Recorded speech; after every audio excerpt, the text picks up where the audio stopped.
lowlands of Chanthaburi, Thailand, a monolithic receiving yard groans under the weight of a biological anomaly. This is 500,000 pounds of durian, the king of fruits. It is a spiked, sulfurous cannonball that has divided the culinary world for centuries. To the uninitiated, it smells like a gas leak in a turpentine factory. To the aficionado, it is a rich, complex custard found nowhere else in nature. But for the engineers running this state-of-the-art processing facility, this mountain of fruit is not a delicacy.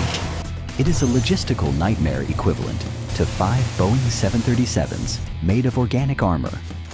Every single spike on these thousands of husks is a potential vector for field contaminants.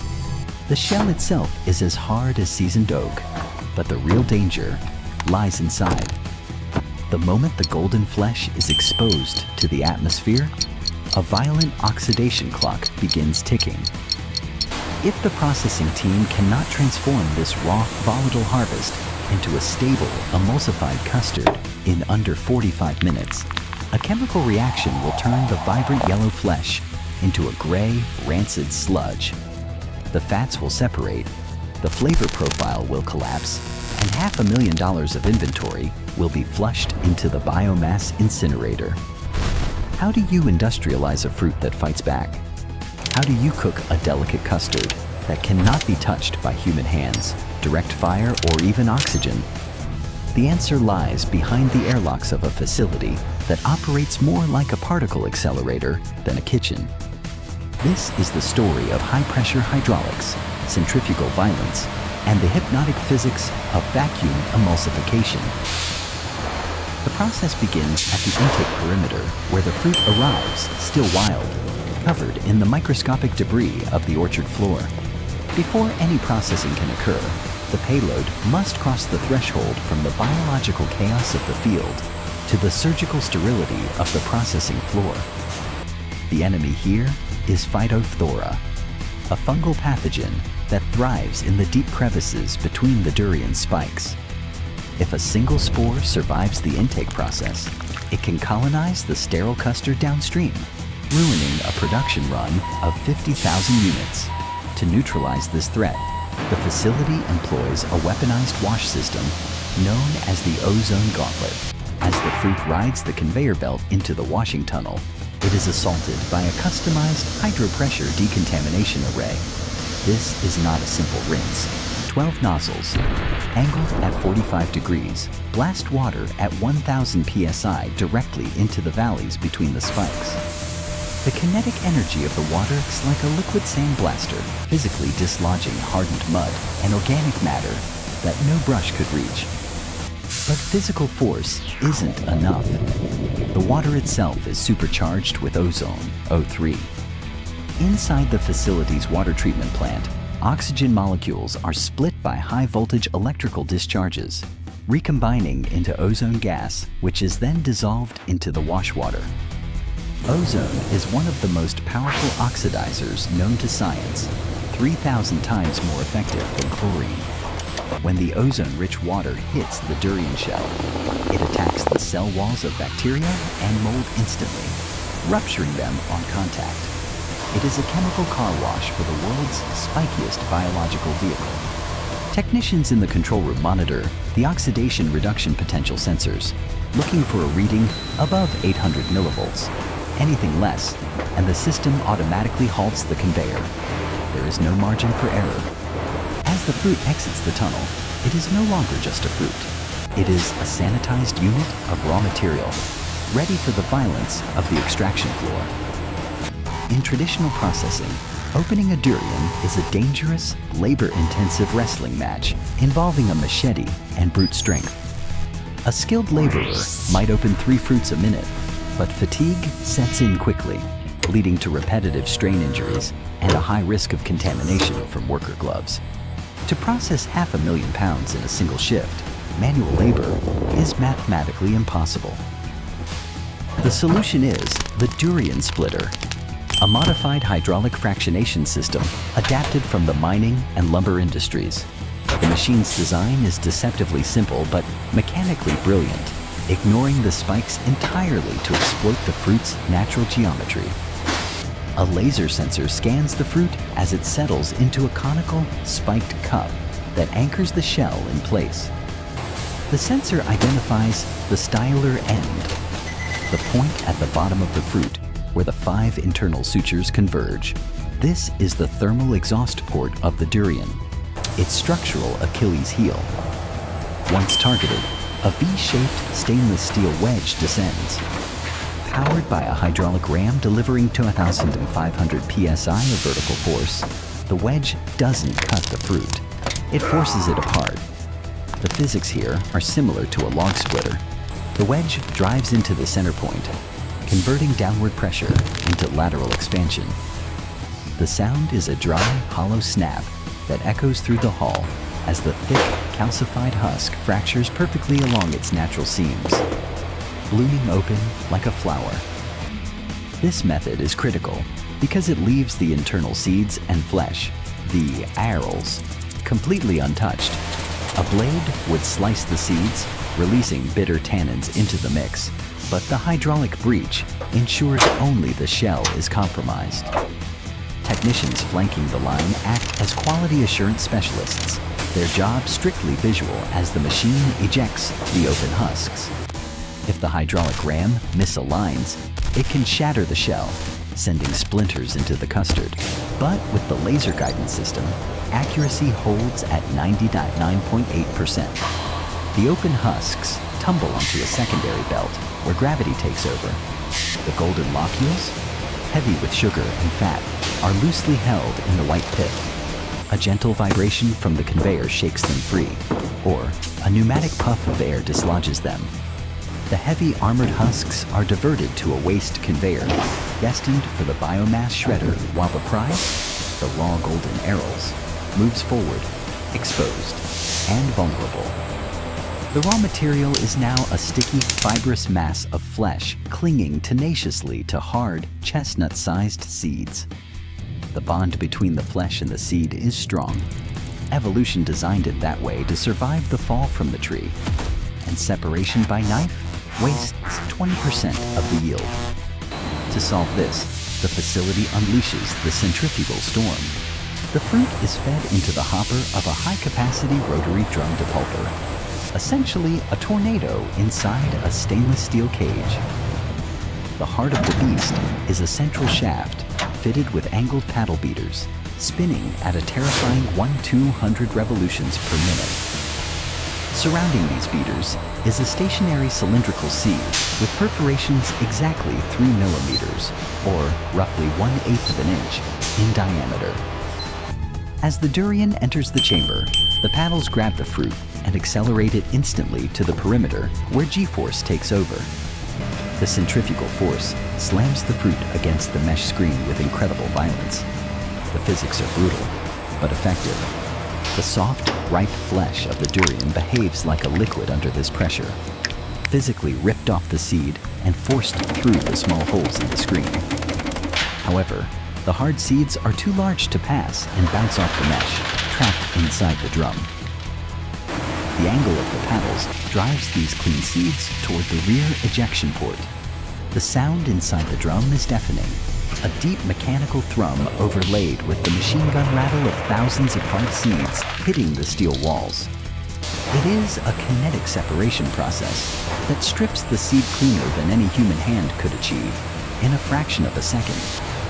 Below the drum, the result is a golden rain, a continuous shower of pure seedless durian puree falling into the collection vat. It is a slurry of fiber, fat, and sugar. But it is not yet custard. It is rough, stringy, and uneven. From the rear of the machine, the seeds shoot out like bullets, polished clean of all valuable fruit. They are collected for starch extraction, ensuring the plant maintains its zero-waste protocol. But for the production line, the focus is now on the yellow slurry. The clock is still ticking. The cell walls have been ruptured, and oxidation is accelerating. The puree must be refined immediately. The target demographic for this product is not looking for the stringy, fibrous texture of the raw fruit. but demands a mouthfeel that is pudding smooth. To achieve this, the engineering team must wage war on the cellular structure of the durian itself via a colloid mill. If the depulper was a sledgehammer, the colloid mill is a scalpel. The machine consists of two high-precision steel components, a rotor spinning at 3600 RPM and a stationary stator. The gap between these two metal surfaces is adjustable, but for this custard, it is set to 50 microns, thinner than a human hair or 2/1000ths of an inch. This is the zone of high shear mechanics.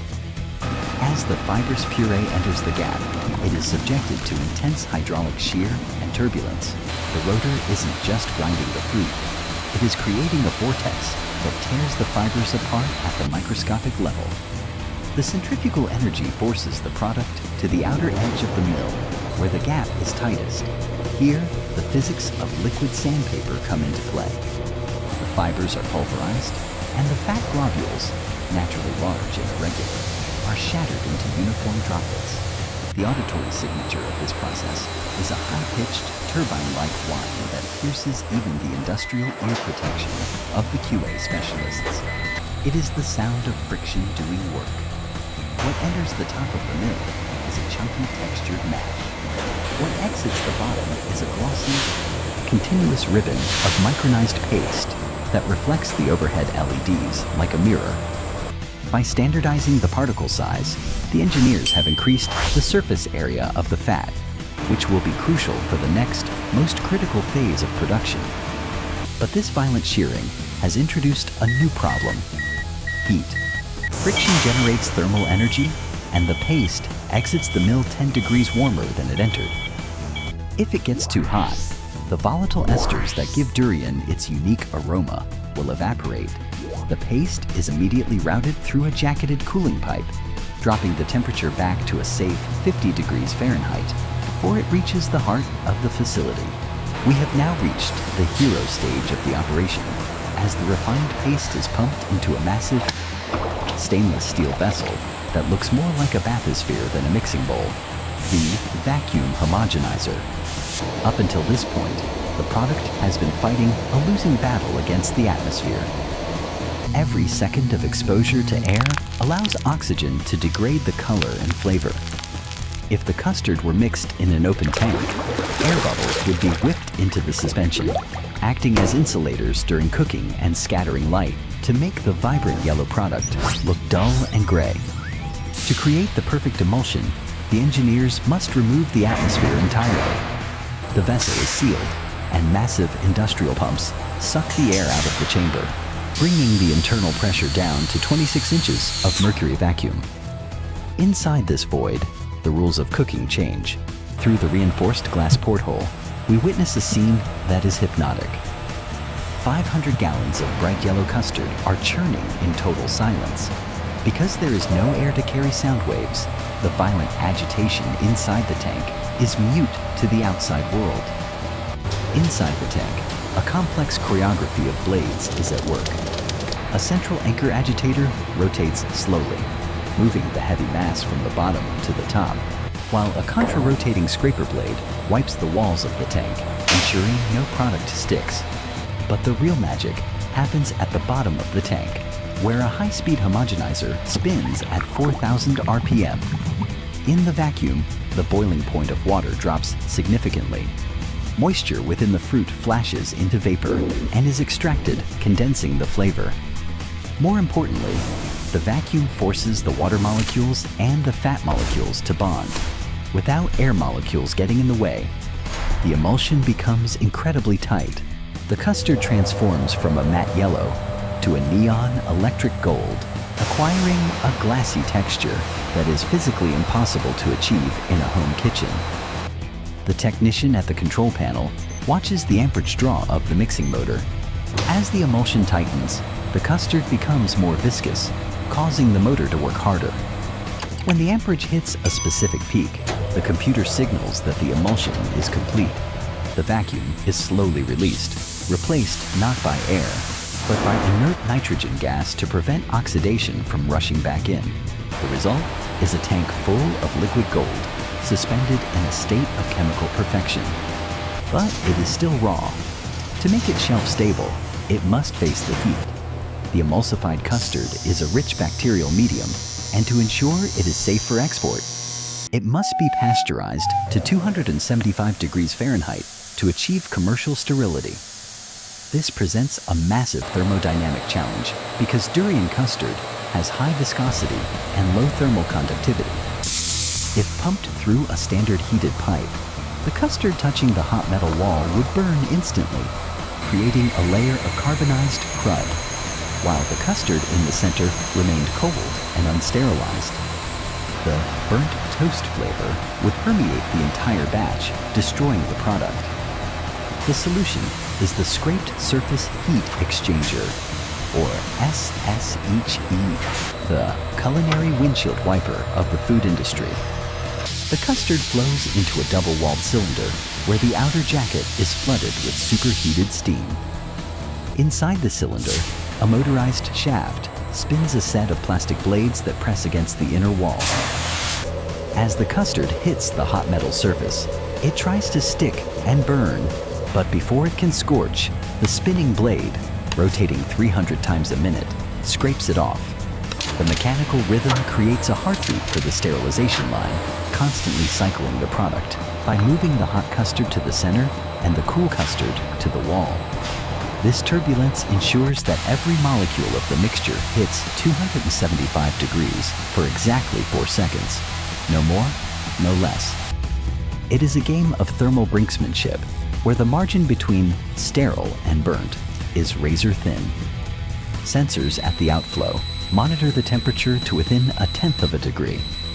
If the temperature drops below the safety threshold by even a fraction, a diverter valve instantly snaps open, sending the underprocessed custard back to the start of the loop. Nothing leaves this zone unless it is sterile. Immediately after the heating section, the custard enters a cooling shock.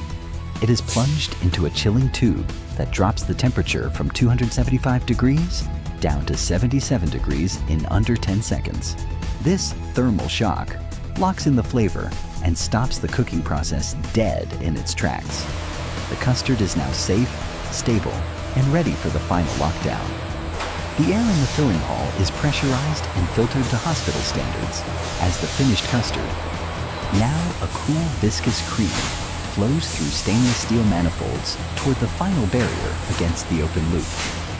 The packaging machine is a rotary carousel of surgical precision that grabs empty pre-sterilized pouches and blasts them with a puff of nitrogen gas to displace any lingering oxygen. In the fraction of a second that the pouch is oxygen-free, the filler nozzle descends. A piston drives exactly 17.6 ounces of the golden emulsion into the pouch. The nozzle is designed with a suckback mechanism, a reverse stroke that prevents a single drop from dripping onto the seal area. If the seal area is wet, the pouch won't close and the unit will leak. Heat-sealing jaws clamp down, fusing the plastic layers instantly. The finished units drop onto a conveyor belt, sleek and uniform. Just 45 minutes ago, this was a spiked, dirty, biological hazard rotting in the tropical heat. Now it is a hermetically sealed, commercially sterile product, capable of sitting on a shelf in New York or Tokyo for 2 years without degrading. A QA specialist pulls a random pouch from the line for a burst test, placing it under a pneumatic press where it swells tight and hard like a drum, taking hundreds of pounds of pressure before finally popping to confirm the integrity of the seal. As the pouches move toward the blast freezer, we see the true efficiency of this facility. Through the rear windows, conveyors carry the tons of shredded husks and dried seeds away. They are not trash. The husks are being fed into the facility's biomass boilers to generate the steam that powered the heat exchanger, and the seeds are trucked to a starch plant. Nothing is wasted. The fruit provided the fuel for its own destruction and rebirth. By combining brute hydraulic force with the delicate physics of vacuum emulsion, this facility has tamed the world's most difficult fruit. They have taken a ticking time bomb of oxidation and diffused it, locking the king of fruits into a golden suspension of sugar and fat, ready to be enjoyed anywhere on the planet.